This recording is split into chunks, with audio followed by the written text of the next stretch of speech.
Kedive melu madeja bolom nono. Abo mobombo ne weriku. Kabo mobombo ne weribe. Anyam kone kone. Anyam kone kone.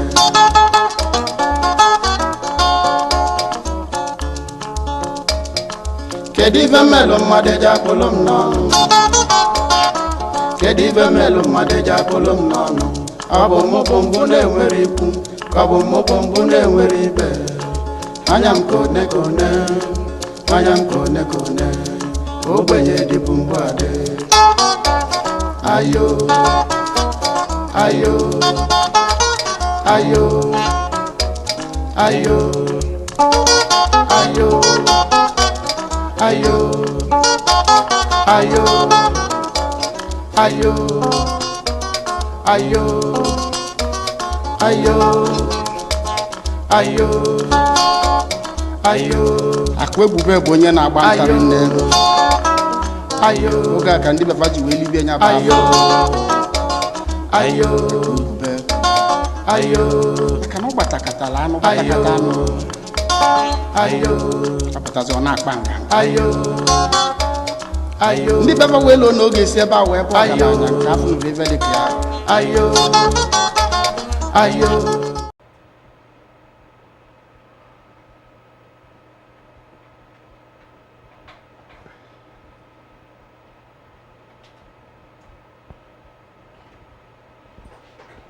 Ndị bai ndewo ihe awụ oge akụkọ Igbo aha m bụ Delight Amataobi mụ onwe m kwanụ bụ nwanne unu Esther Akudinobi anyị na-asị unu ndewo taa bụ Fraịde ahịa nkwọ bụ mkpụrụ ụbọchị 7 n'ọnwa 9 n'afọ 2018 na mbụ nụrụ na ụfọdụ isi akụkọ ndị anyị ji taa ndị nche sịrị ndị mmadụ na ha egekwa na ndị IPOB ntị gbasara atụmatụ apụ n'ilo na Septemba 14th.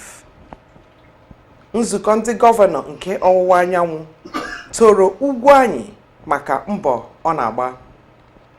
Ndị nka na-edozi ụzọ kụsuru ndị omeiwu maka Enugu Onitsha Express Road. Ọzala Enugu emego iwu yichie ịgba ohu amadi. Ozi pụtara maka osikapa bụ rice nke nwere ike imerụ ndị mmadụ ahụ na Abakaliki. Ụmụaka raka 200 bụ 200 ka a zọrọ n'ọrịa malaria nke ike. Ngwanụ nọrọ n'akụkọ ụwa n'uju ya. Ndị na-eche nche n'Ọka dị na Anambra steeti si na ndị Naịjirịa lepụrụ ndị IPOB anya gbasara ọkwa iwu nke ha mara sị na onweghị onye Igbo ga-atụ vootu ndọrọndọrọ ọchịchị na 2019. Ha sị na onye ọbụla ga-ame ihe o nwere ike ime gbasara ebe a na-akpata ihe oriri. Kọmishọna Imo steeti nke bụ Gaba Ụma sịkwa na ndị otu IPOB abụghị ezigbo otu, ya mere na iwu ha enweghị ike ọbụla n'obodo. Gaba Ụma sịkwa na ndị mmadụ atụkwala ndị IPOB ụjọ gbasara ihe nke ha na-aga ime, na ihe gbasara ịtụ vootu nke ndọrọndọrọ ọchịchị bụ ihe a na-eme n'obodo, ọ bụghị ihe mmadụ ga-enye iwu si onye mena. Ya mere ọ sị onye ọbụla na-aga ebe ọ na-akpata ihe ọ na-eri ọ na-enye ndị ezinụlọ ya, ya biko ya gaa ọrụ ya ma egekwala ndị IPOB ntị. Ọ sịkwa na ihe gbasara IPOB na ọ bụghị ezigbote ihe, na ihe a na-akụzi ndị mmadụ abụghị ihe ha kwesịrị ịdị na-eme, na ndọrọndọrọ ọchịchị vootu nke a ga-atụ na Septemba nke ọnwa 14 bụ ezigbote ihe nke onye ọbụla nwere akọnuche ga-apụ gaa mee. Ọ sị na ha jisi ike pụọ gaa mee ihe ha kwesịrị ime ma hapụga ọkwa nke ndị IPOB si na onye ọbụla nọ n'ụlọ na ọkwa n'ụlọ mewa gịnị. Biko onye ọbụla ebe n'ebe ọbụla unu nọ ụbọchị ahụ na unu pụọ ga-achọta ihe unu ga-enye ndị ezinụlọ unu. N'Aba bụ obodo ọdụ ahịa nke Abia steeti bụkwa na obodo ji isi nguzo nke Abia steeti. Ndị nta akụkọ anyị na-ekwu na a na-awụnye dọtị na gọta. o wee na-afasisi ebe mmiri si ekwopụ n'obodo. Nke a na-eme ka mmiri zosia ọtụtụ ebe abụrụ mmiri anwụnta a na-amụwanye n'obodo. Ndị mmadụ a na-enwe nsogbu maka n'ihi ya. Ndị ụgbọala enweghịkwa ike ịgbagharị n'obodo ka ha kwesịrị. Ndị na-abata n'obodo site n'obodo ndị ọzọ ịzụ ahịa na-aba enwe nsogbu dị iche iche. Anyị matakwara na gọọmenti nke gọvanọ Okezie Ikpeazụ emezigo ụzọ na-aba otu ekwesịrị, tinye drainage system dịka nke dị na Europe na America, ka e wee nwee ike mịpụ mmiri n'ala ma enwee mmiri ozuzo, kama enweghị ebe a na-ekpofu ahịhịa n'obodo Aba. Bọket nke ndị Environmental Protection Agency nke Abia steeti, nke kwesịrị ịdị ebe hiri nne ka o si adị na Europe na America, dị nnọọ n'ebe ụfọdụ. Ya mere ka edunye ụmụaka ka ha kpofuo ahịhịa, ha bịa wunye ya na gọta ma ọ bụ n'ụzọ. Ndị bi na-Aba na-eti mkpu sị na ndị gọọmenti kwesịrị itinye anya n'ihe niile, ka ọ ga-abụ etinye ha anya na nke a, mee nke a, emekwa nke ọzọ, ka ndị mmadụ nwee ike bie ndụ n'udo. Nke a bụ ozi ekele chairman ndị South East gọvanọ nakwa gọvanọ ndị Ebonyi steeti bụ gọvanọ David Umahi na-enye ekele ọma, na-asị na ihe gọvanọ Enugu steeti na-eme dị ha mma n'obi. Ọ sịkwa na aka ọrụ gọvanọ Ugwuanyi dị ha mma n'obi, na ihe ndị ọ na-emepụta n'ala Enugu steeti bụ ọrụ ọma, na ọ na-ebutekwa ihe ndị eji emepe obodo n'ala Enugu steeti, nke ọ na-asị na onye ọbụla mụrụ ya wee na-eme. Ndị kwuru okwu ọma na ọgbakọ ahụ bụ ọgbakọ ha nwere na Government House gbasara e-Health Africa bụ gọvanọ David Umahi nke Ebonyi steeti, gọvanọ Dr. Okezie Ikpeazụ nke ndị Abia steeti, Prọfesọ Bat Nnaji, Dr. Kalu O Kalu bụ onye nke bịara nọchie anya ndị South East Nigeria Development Fund, Chinedu Enemeọnụ bụkwa onye nke ndị e-Health Africa. Ka ha nọkwa n'ọgbakọ a, ha kwukwara okwu gbasara ileba anya na ihe gbasara ebe ụgbọelu na-efe na Akanu Ibiam Airport. Ha kpọrọ oku si na minista bịa nyere ha aka imezi ihe gbasara ebe ụgbọelu na-efe, gbasara ọkụ nke na-enye aka ka ụgbọelu fetuo nke ọma. Ha sị na ihe a bụ okwu a ga-aza ọsịsọ, ihe kwesịrị ime okwu ugbu a. Ha kwukwere na ihe gbasara Akanu Ibiam Airport abụghị ihe a na-elepụrụ anya, na ọ bụ ihe a na-eme ngwa ngwa. Si ha biko na ha gbata ọsọ enyemaka ka eme ka ihe gbasara ọrụ ebe ahụ ka ọ gaa n'ihu. Na Ụmụabịakwa n'obi ngwa Local Government nke Abia steeti, ụmụ nwanyị ndị na-azụ ụzọ ma na-echiche ya tiri mkpu akwa gwa ụmụ ụwa na akwụbeghị ha ụgwọ ihe raka ọnwa 8. Ha sịkwa na ha bụ ndị ọrụ nke steeti gọọmenti nke Abia steeti. Nke a pụrụ ezigbote nsogbu n'obodo, bụrụkwa ihe nkọtọ na asịrị na ihere. Kama mkpụrụ ụbọchị abụọ gara aga, ọtụtụ ụmụ nwaanyị a kwulitere okwu sị na ha abụghị ndị ọrụ gọọmenti, maka na o nweghị akwụkwọ ha bịanyere aka ma ọ bụkwa kọntraktị enyere ha sị na ha bụ ndị gọọmenti employees. Kama na ha bụ ụmụ nwaanyị a, ha gbakọta aka zawa ụzọ, maka na obiọma kpara ha na nwa ha bụ gọvanọ Ikpeazụ pụtara bịa rụọ ụzọ korota, bụ ihe ha na-enweghị mbụ na be ha. O wee nye ha obi aṅụrị, ha ewe bido mewe nke a. Oge ha nọ na-emekwa ihe nke a, nwunye gọvanọ Ikpeazụ nwetara ozi na ụmụ nwaanyị a na-eme ihe ndị a. O wee pụta kene ha, wee kwe ha nkwa na aga na-enye ha 10,000 naira n'ọnwa, maka na ọ natara n'ozi na ụmụ nwaanyị a bụ ụmụ nwaanyị isi mkpe.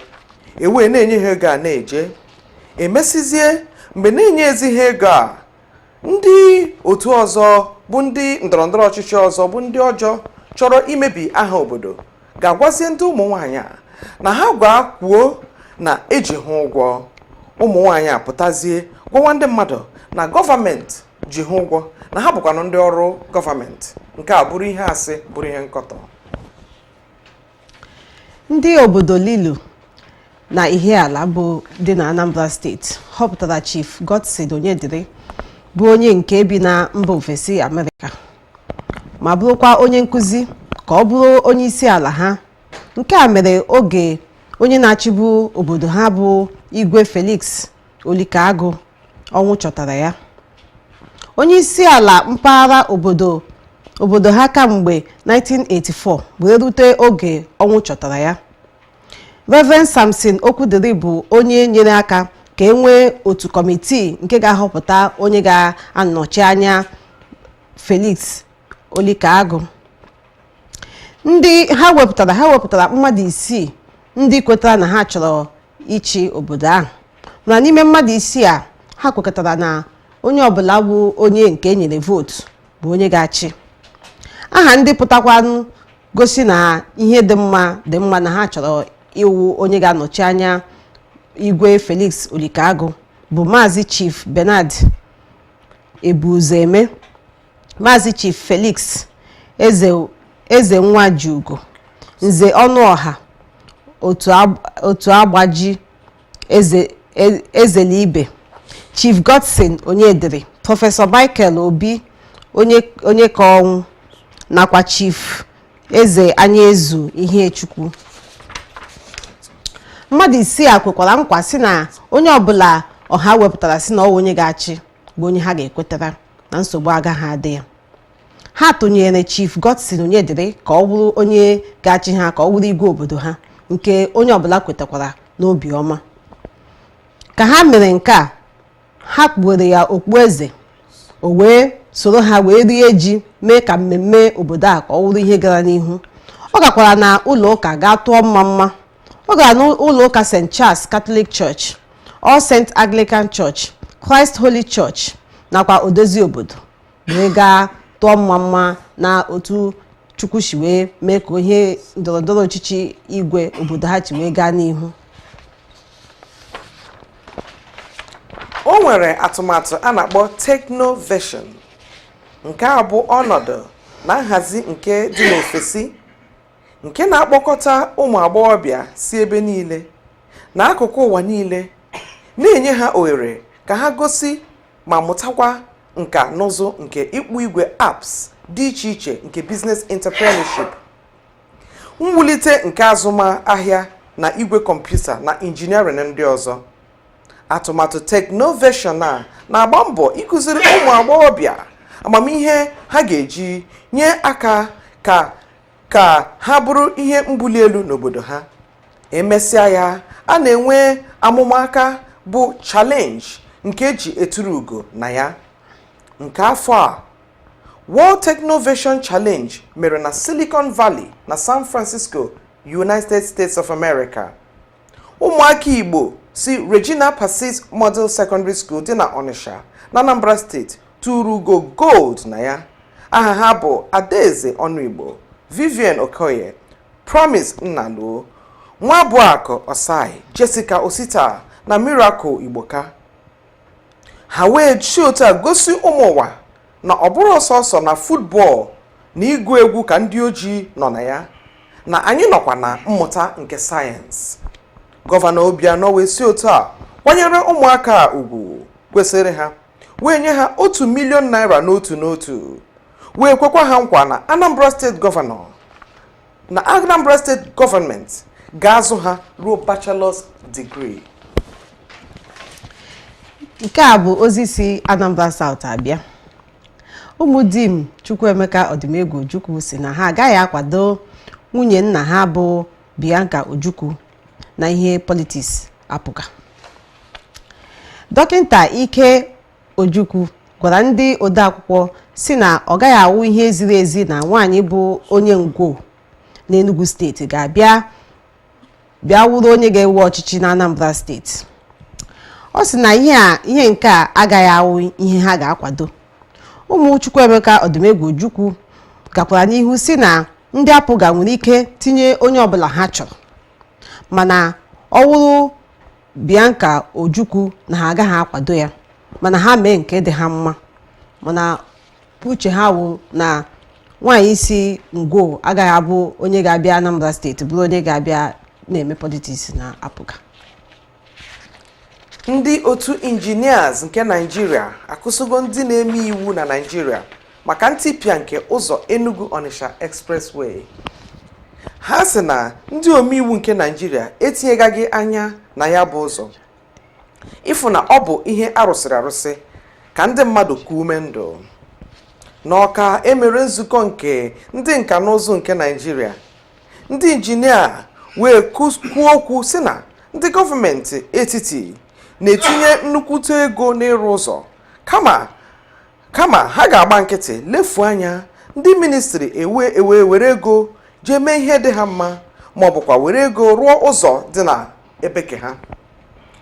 Ndị otu injinias wee gaa n'iru na-asị na abịa na ministries dị iche iche n'obodo Naịjirịa, ndị nọ n'isi bụ ndị na-amaghị ihe ọbụla gbasara ọrụ a na-alụ na ministri ahụ. Ọ dị ka abịa na Ministry of Power, Works and Housing, eje kpọrọ ndị gụrụ law tinye n'ebe ahụ, ndị na-amaghị ihe ọbụla gbasara injiniarịn. Oge edupụrụ ndị mmadụ ọlụ, ha agaghị enwe ike mara ma ọ bụ ma ọrụrụ ya ọfụma ma arụrụ ya ọfụma. Ndị mmadụ wee nọrọ na nsogbu na afụfụ maka nke a. Oge okwu ndị a gasịrị, onye na-esote gọvanọ Obianọ bụ Dr. Nkem Okeke wee kwe nkwa sị na a ga-etinye anya n'ihe ndị a wee gbaa mbọ fụ na ndị maara ihe a na-akọ ga-abụ ndị ga-anọ n'isi na ministri niile nọ n'ala Igbo. Onye isi oche ndị Nigeria Bar Association NBA na Oboloafọ dị na Udenu Local Government Area dị na Enugu Steeti bụ Maazị Emmanuel Emeka Agụndụ bụ onye egburegbu n'ụbọchị taa. Ndị ogbu mmadụ arara nwa amadi a site na Oboloafọ were gawa na Nsụka Local Government. N'ebe a ka ha were egbe wee gbagbuo nwa amadi a, ya wee wụrụ onye nọ na ili taa. Ndị gbagburu ya achọọla igbu ya kamgbe otu ọnwa. Ha gbagbuola nwa amadi a egbe n'oge gara aga nke akpọjere ya ụlọ ọgwụ wee gwọta ya. Mana n'oge nke a ha gbara ya wee gbagbuo ya. Ha jiri ụzọ aghụghọ wee raga ya na Nsụka Local Government, ebe ahụ ka ha were egbe wee gbaa ya gbagbuo ya, o wee wuru onye nwụrụ anwụ n'ụbọchị taa. Ya mere nwa amadi a awụzikwe onye nọ na ala ndị mmadụ taa. N'izu ụka nke anọ communities nke Enugu East Senatorial District mechiri ma chichapụ omenala nke ohu amadi bụ slaves versus freeborn tradition nke ndị nna nna ha hiwere n'obodo Nkanu niile. Omenala bụ nke na-akpọ ụfọdụ ndị ohu kpọọ ụfọdụ ndị amadi. Ndị akpọrọ ohu enweghị ike ịbụ ihe ukwu ma ọ bụ ihe ọma ọbụla n'obodo. Ha enweghị nkwuwa okwu, ha enweghị ike ime ihe ọbụla. N'oge mbụ, ndị ohu na-ebi na mkpọmkpọ ebe. Ha agaghị abata n'ime obodo lụọ ọlụ maọbụ biri. Achọọkwanụ iji mmadụ achụ àjà, ewere ha gbufuo wee chụọ àjà. Oge okpukperechi Kraịst batara na Nkanu, emere ka ha mata na ụdị ihe a adịghị mma, kama ụfọdụ ndị mmadụ bịaziri na-ezo ezo na-emekwa ya. Ruo taa, kama n'izu ụka a pụtara n'igwe ndị ụkọchukwu na ndị isi wee yichie ya. Otu onye ohu wee nụọ onye amadi. Onweghị onye jụrụ ajụ ọbụla makwa na wee iwe maka ya.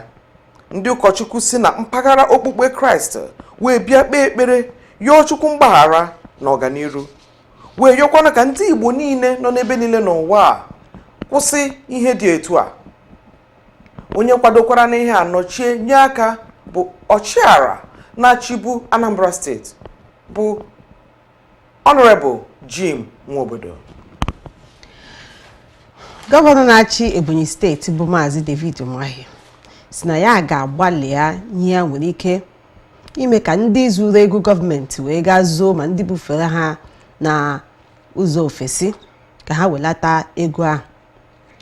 Ọ sịkwa na ọ bụ ihe jọgburu onwe ya na ndị mmadụ na-ewere ego na-eli n'ili.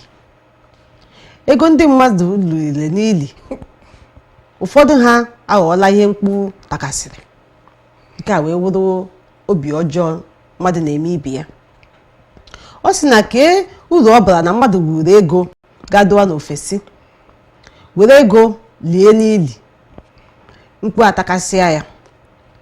Nwaada Rose Okedowa sịkwa na ọ ga-adị mma na ego ndị ahụ ọwụ na gọọmenti ga-anapụta ha ndị nke ha wepụtara were tinye na ihe ga-enye aka n'obodo.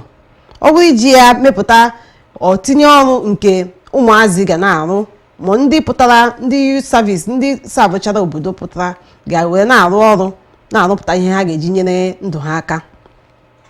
Ọ na-ayọ ndị buru ego gọọmenti ga-azụ si ha biko ha welata ebedebe ọbụla ha doro ya na a ga-enye aka ka ha were ya tinye wee wawu ibute investmenti nke ga-enye aka n'obodo na ọ ga-adị mma.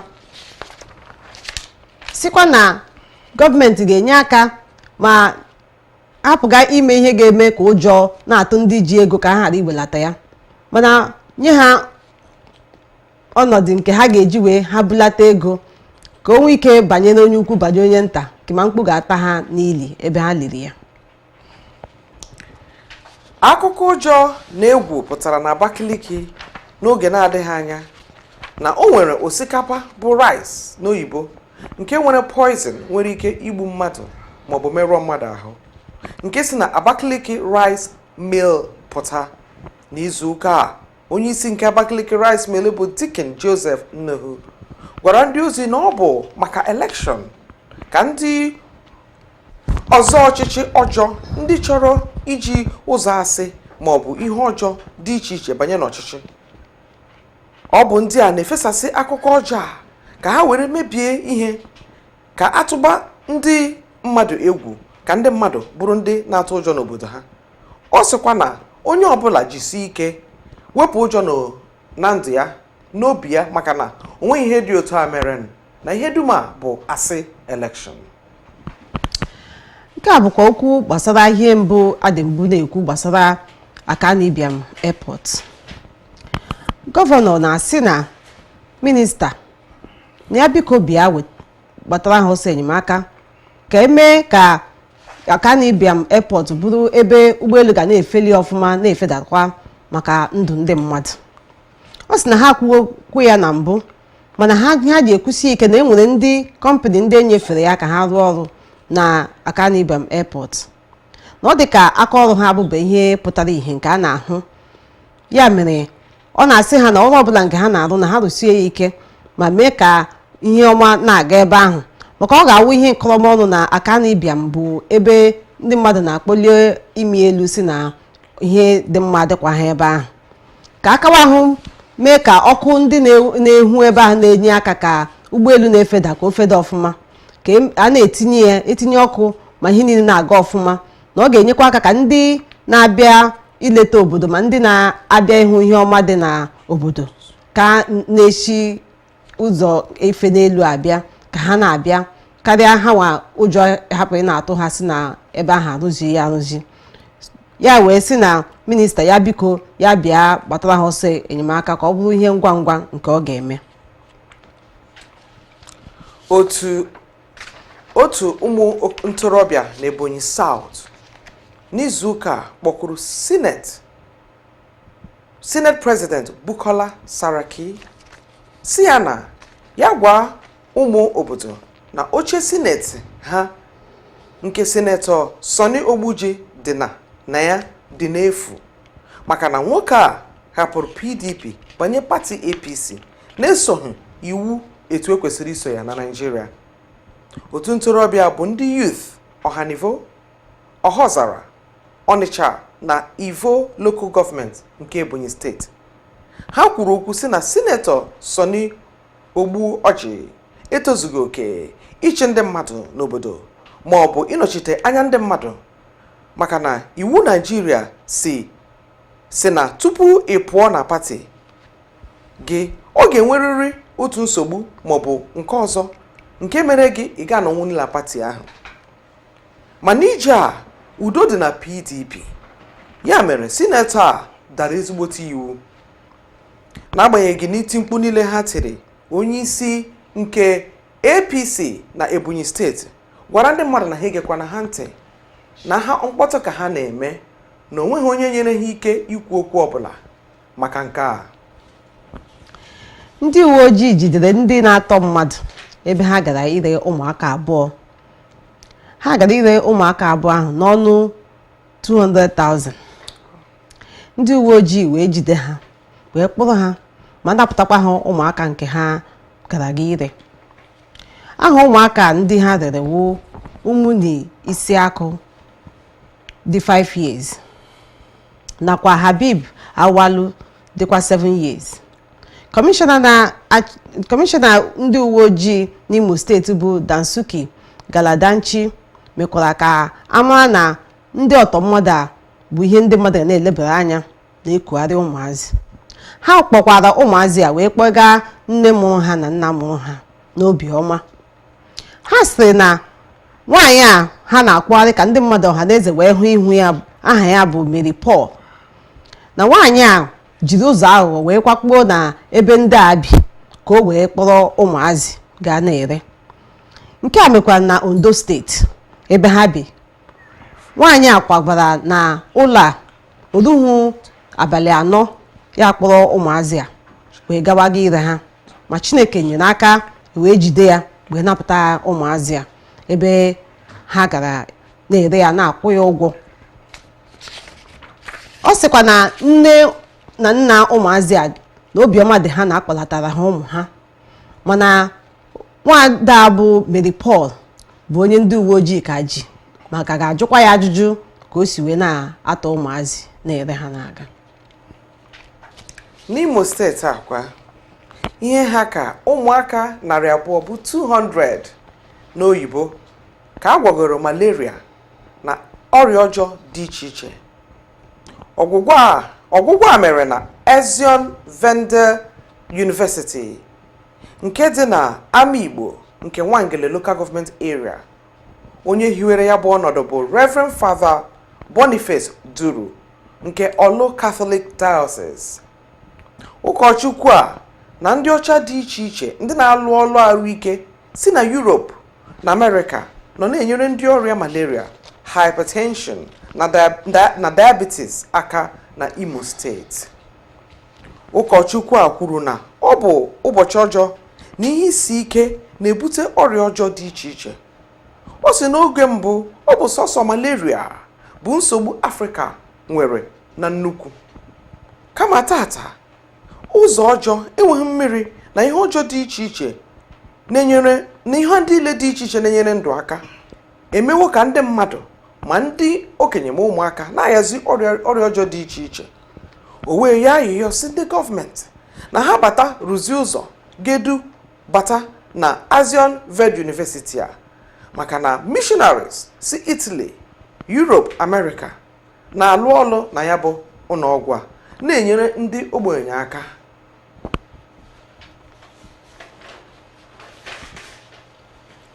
Na PDP nke Imo steeti, nsogbu dị elu na-apụta maka na otu onye chọrọ ịzọ oche gọvanọ ka a na-ebo ebubo na ọ na-achọ ime aka azụ gbasara ndị ozi a chọrọ izipụta ka ha nọchie anya ya. Na nzukọ enwere n'ụlọ Chief Emmanuel Iwu Anyanwụ, otu onye chọrọ ịzọ oche House of Assembly Representative nke Ikeduru Local Government bụ Maazị Uche Ogbuagụ kwuru okwu n'olu ike sị na o nwere ndị eduyere ka ha zọpụta ndị bụ representatives na PDP, ma ha bịara zipụta ndị ha chọrọ, ndị ha kwugoro ụgwọ ka ha wee bata wepụta ndị ha chọrọ ka eme aka azụ maka ndọrọndọrọ nke Imo steeti. Ndị pati PDP wee sị na ha chọrọ ka enwe ọchịchị onye kwuru uche ya, na ha chọghị aka azụ n'Imo steeti ka Imo steeti nwee ike gaa n'iru. Otu aka ọha anyị n'ọnụ n'abalị a, ụmụnne anyị, a na-asị unu ndewonu maka ntị unu gere anyị. Abụkwa m nwanne unu Esther Akụdịnobi na-asịkwa unu cherenụ anyị na-abịa iwetara unu nkọwa akụkọ bụ news analysis. Ndewo nwanne m kene anyị. Ana m ekele unu na-asị ndewo unu. Aha m bụkwa Delight Amatobi. Anyị ekelela unu na-asị unu biko ka unu si wee na-akwadosi anyị ike. Unu ka na-akwadokwa anyị na anyị ga-eru ebe ahụ unu chọrọ ka anyị ruo. Ndewo. Ndewo.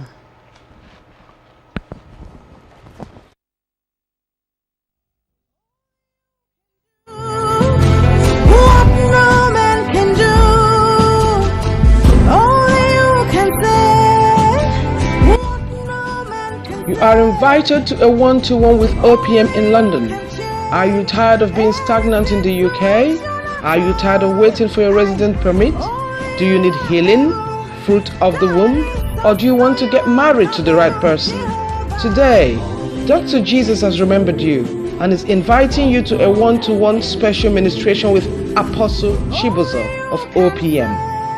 On Sunday, 9th of September 2018, at Omega Power Ministry, OPM London Branch, number 1 St. John's, Deptford, off Lewisham Way by Lewisham College, London SE8 4EA. Do not miss this call.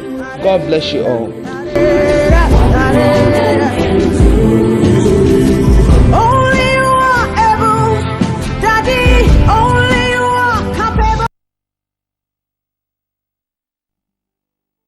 Igbo Union Cork in Ireland invites you to their New Yam Festival on Saturday 22nd of September 2018 at Cork City Hall, time 2 p.m. We will be featuring a celebratory red carpet session, cultural displays, photo opportunity, live performance, DJ performance from DJ Boost. MC for the day, Chief Valentine Akutinobi, CEO Igboamaka UK.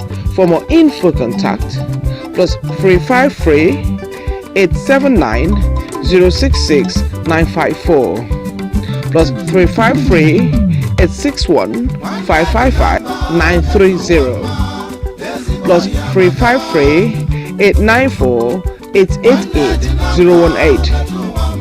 Web www.igbounioncorkireland.org. Be there.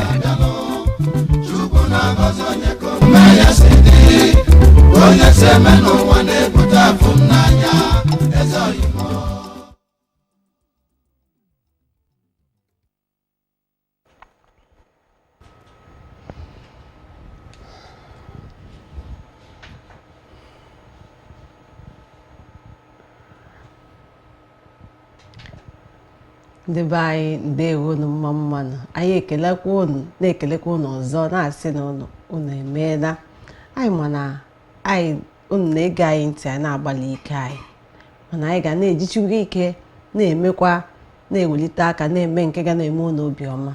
Ugbu a anyị chọrọ ịkọwa akụkọ ihe gbasara akụkọ ụwa anyị kọrọ ụbọchị taa. Nwanne m nwaanyị nwere nke ikwuru ma aghọtachaghị. Ha ma achọ ka ịkọwara anyị ma kọwakwara mụ na onwe m nọ ebe a ihe gbasara ohu amadi a. Kedu ihe mere n'obodo a eji wee si na a ga-enwezikwa ihe gbasara ohu amadi n'obodo a? Biko kọwara anyị ma kpọkwara anyị aha obodo nke a mere na ọ wee ezigbote ihe ịnụ. Nwanne m ndewo. Ụmụnne m onye na-ekwu bụ Esther Akudinobi. Ozi bata na obodo Nkanu East communities maka ọ bụ community buru ibu nọ na Enugu steeti na abịara yichie mechie ihe a na-akpọ ohu amadi caste system, bụ na abịa ụfọdụ ndị akpọ ha ohu, ụfọdụ ndị akpọ ha amadi, dịka a nakwa eme n'Igbo asị na ọ bụ osu. Ọwụ ya ka a na-akpọ osu. Ewa bụ osu, ọtụkwa ihe niile a bụ dịka ndị ọcha na-agba na the synonymous yiri onwe ha ọkwa the same system. Abịa sị na outcast, asị na onye awụ onye awụ onye, ma mmadụ niile bụ otu Chukwu kere.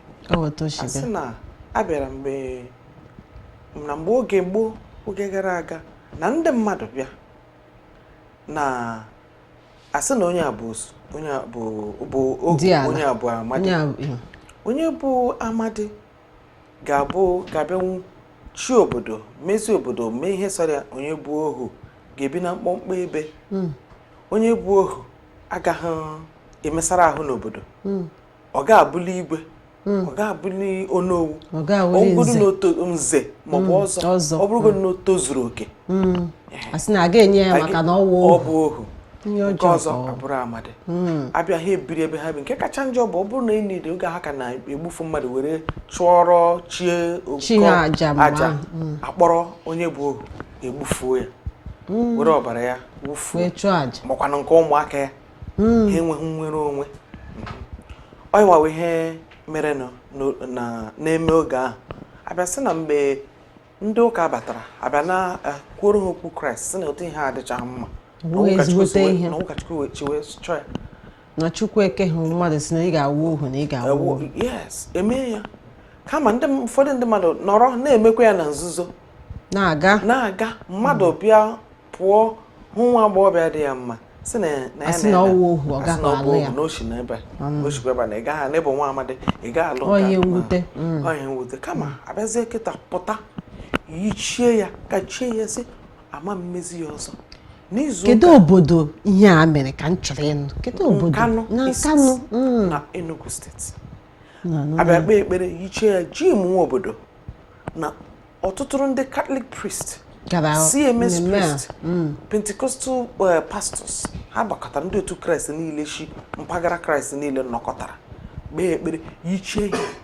Asị mmadụ na-abụ chọrọ ịnụ bụ ndị osu na ndị na-awụ ozu ma ha nụọ ọfụma jikọ aka onye mere ha lụọ o wee gaa n'ihu onye mere na ọka onye nwawa akụkọ a bụkwa n'ezigbote akụkọ. Ndị be anyị unu anụnanụ ihe gbasara osu a na ihe gbasara ndị onye wu ohu na onye awụghị ihe awụ ihe mere na gboo.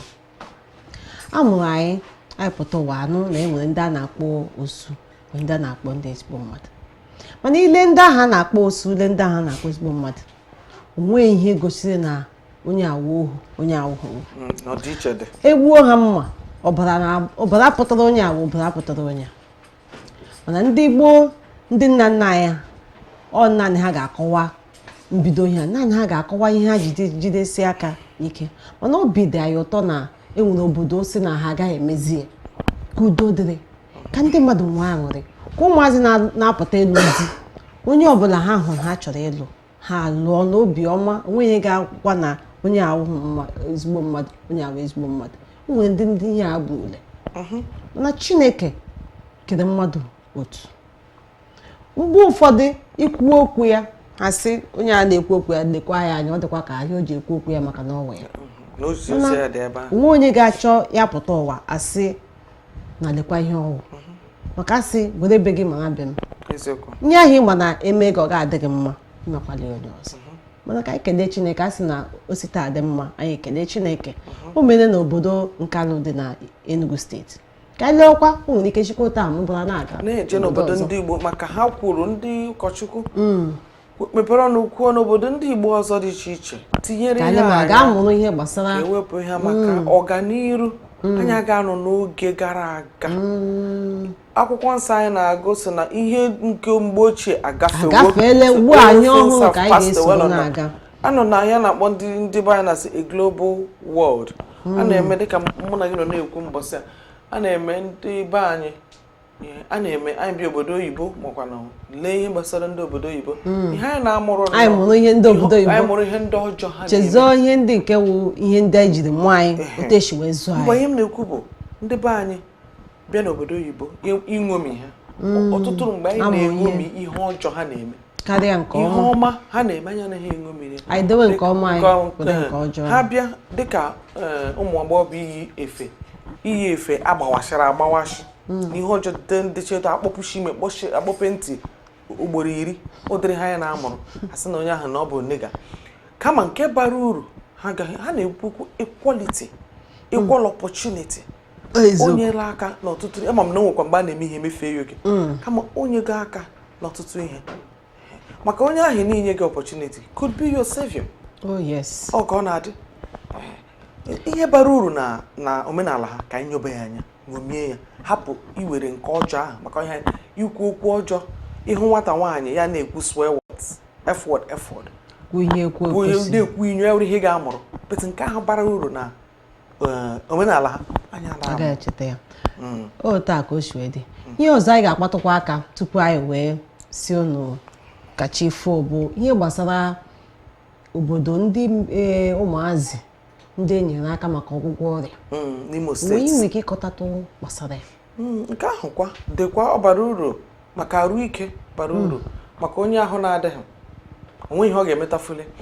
Ana ohe abụọ ụmụaka sị na ụmụaka ya ga malaria, ya ga ọrịa dị iche iche makwa ndị ichie na-arịa ọrịa. Na ebe ahụ na nke ha na-akpọ obodo ahụ na nwa ngele local government na ama Igbo agbara ebe ahụ a hospital onye mepere ebe Catholic priest akpọta missionaries na ndị niile si ma Italy ma ebe niile dị iche iche ka ha bịa na ndị bụ kachamara ha nọrọ ebe ahụ na-eme nnyopụta na-anaghị ego na-enye aka. Ya na-ekwu na nwa amadi a na-ekwu na ihe mege bụ na mbụ n'ọsọsọ malaria ka ndị Afrịka anyị na-arịa. Kịta anaghị ọbara mgbali elu ma kansa ihe niile nke anyị na-agụta n'akwụkwọ, high blood pressure nke ha na-amụ a na-egbu mmadụ karịa nke ndị ha na-agụtabụ n'akwụkwọ na-anaghị eze na Afrịka maka gịnị ihe isi ike. Ya na-akọwata na ụzọ eji abata n'ebe a na-agwọ ndị ọrịa n'ụzọ ajọka tupu mmadụ erute ebe anyị n'ike agwụgwele. Ya mere ya na-asị na ekwesịrị ka etinye anya mezitu obodo anyị metụ ka nne dị na ọ ga-ebelata ntamahụhụ na ọya ọjọọ abataziri n'Afrịka. Ọ ga-enye aka ịkwado. Ya mere ebe a ka anyị ga-eweta ya na isi njedebe. Anyị ekelela unu na-asị unu kachi bụ ọnụ. Aha m bụkwa Delight Amataobi. Nwanne m nwaanyị kelee ndị Igbo ibe anyị biko. Ndị be anyị ndewonu, ndị nọnyere anyị site na mbido ruo na ngwụcha ihe gbasara akụkọ ụwa. Anyị si unu ndewonu. Anyị ga-anọkwa n'ọnọdụ anọ n'izu ụka ọzọ na-abịa. Kachi fonu. Ndewonu.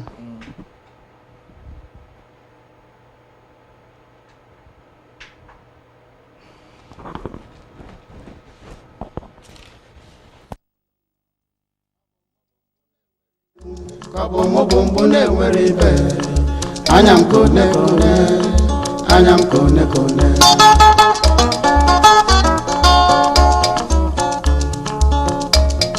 Kedu ibe mmelụ mmadụ eji akpụlụ m n'ọnụ? Kedu ibe mmelụ mmadụ eji akpụlụ m n'ọnụ? Ọ bụ mobombo na-enwere ikwu, ka ọ bụ mobombo na-enwere ibe, anya m kone, anya m kone. Ogbenye dịbụ mgbade.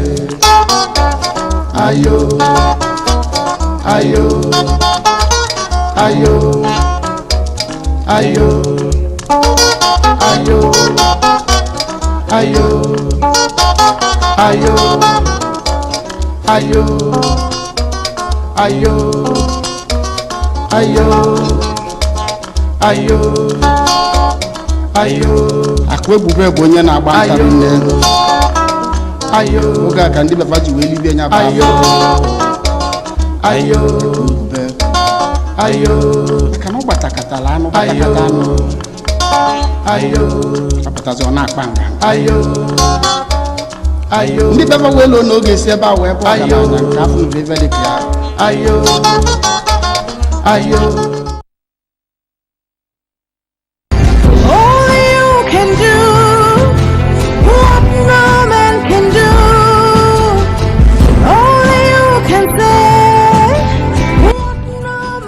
You are invited to a one-to-one with OPM in London.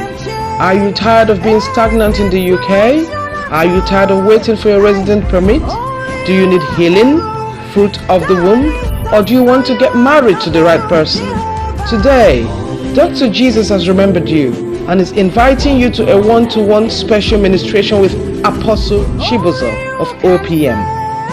On Sunday, 9th of September 2018, at Omega Power Ministry, OPM London branch, number 1 St. John's, Deptford. off Lewisham Way by Lewisham College, London SE8 4EA. Do not miss this call. God bless you all. Only you are able, Daddy, only you are capable. Igbo Union Cork in Ireland invites you to their New Yam Festival on Saturday 22nd of September 2018 at Cork City Hall, time 2 p.m. We will be featuring a celebratory red carpet session, cultural displays, photo opportunity, live performance, DJ performance from DJ Boost.